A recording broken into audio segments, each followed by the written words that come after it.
Good afternoon. I'm Dana Tyler. This is a CBS2 News update. In Brooklyn, an out-of-control car smashed into a coffee shop, sending pedestrians and customers running for safety. It turns out this crash was a hit and run. Police say a black sedan sideswiped the silver car you see there, sending that car careening into the coffee shop. 4 people were injured. CBS2's Hazel Sanchez reports from Bed-Stuy. It's like a bomb that just blow out from nowhere. Manhattanhenge was working at the deli on the corner of Nostrand Avenue and Clifton Place when he saw this car fly into the coffee shop across the street. What I seen is the car just turning the wheel, going straight inside to a coffee shop. With people in there drinking their coffee in the morning before going to job. And it's just something crazy. Maybe 5 or 10 minutes later, when I looked out again, there was a man coming out on a stretcher, maybe from inside, I don't know, and then another guy was on the ground. Fire officials say 4 people were injured, 2 patrons inside the coffee shop, another person walking by, and the driver of the car. Police are still trying to figure out what caused the crash, but fire officials first on the scene say. But it sounds like it started as one vehicle striking another and that one careening across the street. Again, you can see the damage here is extremely severe. The Department of Buildings is on scene to decide whether or not this building is sustainable. Again, police are looking for the black sedan and driver that fled the scene. Surprisingly, no critical injuries. The 24-year-old man who was driving that silver car had minor injuries. The 32-year-old woman who was inside the coffee shop may have a broken leg. She also complained of some head pain. And a 40-year-old man that was also in the coffee shop was complaining of back and stomach pain. A 4th person who happened to be walking by was not seriously injured and refused medical attention. But again, police looking for that black sedan and the driver. In Newark, a house fire spread to 2 other buildings. A passerby posted this video of flames and thick black smoke coming from a building on Johnson Street. About 9 o'clock this morning, firefighters did get the fire under control.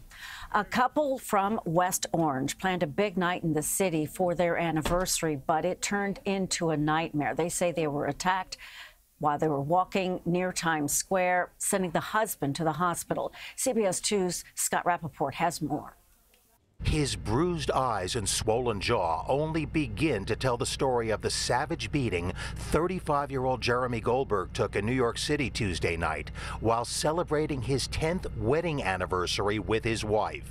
It's terrible. It's a terrible way to feel. Goldberg and his wife Paola, restaurant owners from West Orange, New Jersey, had just spent the evening seeing the Broadway hit Dear Evan Hansen at the Music Box Theater near Times Square, when Jeremy says out of nowhere, a large man, 6'5", approached them, spit in his wife's face, and then started pounding Jeremy about the head. Took his hands up, and before any of us knew what was happening, he just kept going back and forth, straight to my face. Jeremy Goldberg tells me the attack was completely random and unprovoked. He just kept repeating, "It's your fault, it's your fault, it's your fault." Do you have any idea what he meant? No, I really don't have any idea. He says the attacker bolted from the scene on West 35th Street, but that he and his wife followed the brute from a distance and then called 911. Police arrested the man, 40-year-old Derek Boyce, on West 33rd Street and 8th Avenue about 10 minutes later. Cops say he has a rap sheet with 12 prior arrests. Meantime, Jeremy spent the night in a hospital, treated for a concussion along with his facial injuries.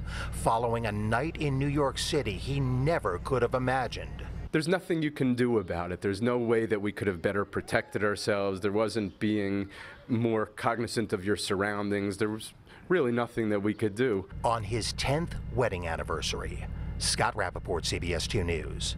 And more on the arrests of the suspect a dozen times, mostly for drug possession, also for attempted robbery. Secretary of State Mike Pompeo's talk with the top North Korean official ended earlier than expected last night in Manhattan, but a U.S. official says the talks went well and they made progress. The two met at dinner and again today to see if a summit between President Trump and Kim Jong-un is still possible. President Trump says talks are going well, adding that the North Korean delegation will be heading to Washington next.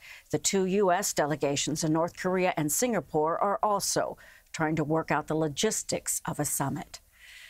Here in New York City, well, the Department of Transportation is rolling out a new option. It is similar to the bike share programs. The DOT announced a 2-year car share pilot program citywide. It designates 309 parking spaces for car share companies that give members short-term access to a car.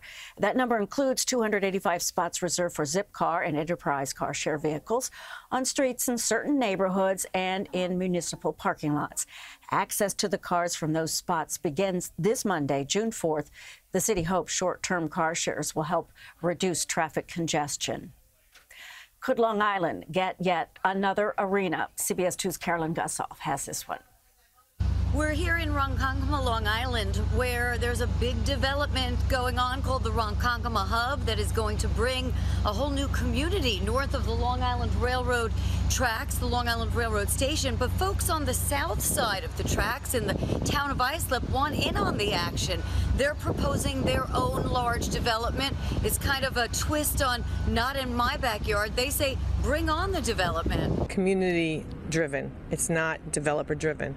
We saw it 2 years ago. We saw that the north side was being developed with 1,450 apartments. The cost of community services for apartments is like $1 is $1.50 spent. So we wanted something that would bring in revenue rather than be a tax burden on the community. And we saw this parking lot in between a train and a plane as prime area. So we went to our board, we spoke to the board, and we said, let's be proactive instead of reactive. The $1 billion 40-acre project is being discussed. It includes an arena, an entertainment and sports arena, and one of the big questions among critics is, can Suffolk County now build yet another arena when 2 are going up in Nassau County just to the west? On air, online, and on Long Island, I'm Carolyn Gussoff.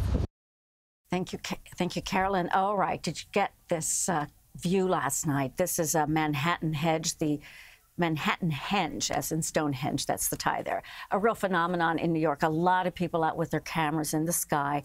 It's when the sun lines up perfectly within the building grid in the city. We're also getting a lot of pictures you're seeing here, social media. We thank you for those. Check them out in our gallery on our Instagram page. Just follow CBS New York. And if you missed the opportunity last night for Manhattanhenge, there's another one coming up in July. Here's John Elliott right now with our weather. Hi, everybody. Thanks so much for dialing us up. When I was a kid, I learned how to swing dance. It's great. Dig, step, rock, rock, dig, step, back. And then you do the turns. Love swing music, but wow, talk about some wild swings. May, just for May, peak heat 92, cold 48, you bet, and 3.43 inches of rain. Believe it or not, that's below normal for the month. For the year, we're 2.5 inches above normal. So again, more kind of back and forth weather as we turn wetter over the next few days. Turns unsettled. Yeah, we've been seeing some showers and some light rain. Overnight, we could even see an isolated thunderstorm. Tomorrow, it's a little bit more, physics at work because you're looking at heat and humidity, so that will add to the instability. So there's a better chance for thunderstorms on your Friday. I mean, not widespread, but an isolated thunderstorm. And then on Saturday, it stays stormy. You got about a 60% chance of some rain or storms on Saturday, which means a 40% chance you won't see it. But I know. Graduations, confirmations. My brother is in town, which means my sister-in-law is in town. What do you got doing? You got stuff you got to get done, and you're sick of it, and you got chance of rain, chance of rain, chance of rain. One of our longtime, basically a digital content pioneer, a DCP, Guy Licata, he said, why can't we just put all of these together in one day and just have one day with a 100% chance of rain and then a nice stretch? That is not going to happen. We are stuck with this unsettled stretch with rain in and out of the forecast. I think the busiest day might be Saturday. Ugh. Cloudy and humid, 70 for your day today. It's warmer tomorrow with some better chance for a thunderstorm here and there. Saturday, just pace yourself. Have the rain gear on standby. A little drier Sunday, but it's a little cooler too. Thank you, John. Well, if the weather has you making changes in your workout, try something different. How about a workout where they only blast heavy metal music, or you're working out in freezing temperatures. We took a vote around here to see who would get to do that story, and Vanessa Murdoch, she won. Primal screams, pounding. This is metal yoga. Saskia Toda, founder of Metal Yoga Bones, has formal training in Vinyasa Yoga. What happens here in the back room of the Cobra Club in Bushwick is much more dynamic and much darker. Heavy metal music fuels the experience.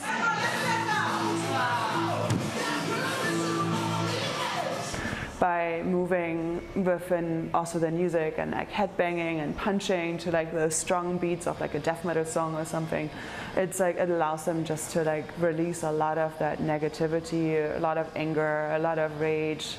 Richie Pace recognizes stepping foot into this yoga studio might be daunting, but adds this creative, original workout is worth swallowing the skepticism for. For me specifically, this class just is the top of the workout chain. The headbanging, air drumming, air strumming, and guttural grunts.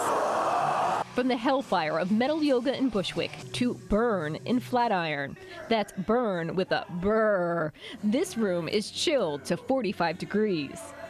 Co-founders of Burn, Jimmy T. Martin and Johnny Adamick, say cold has a bad rap, but they're confident New Yorkers will warm up to the idea. If you drop the temperature, you can actually allow your muscles and your cardiac system to focus on what it's doing, and that's getting in a great workout. Adamick says it's scientifically proven you burn more calories in the cold.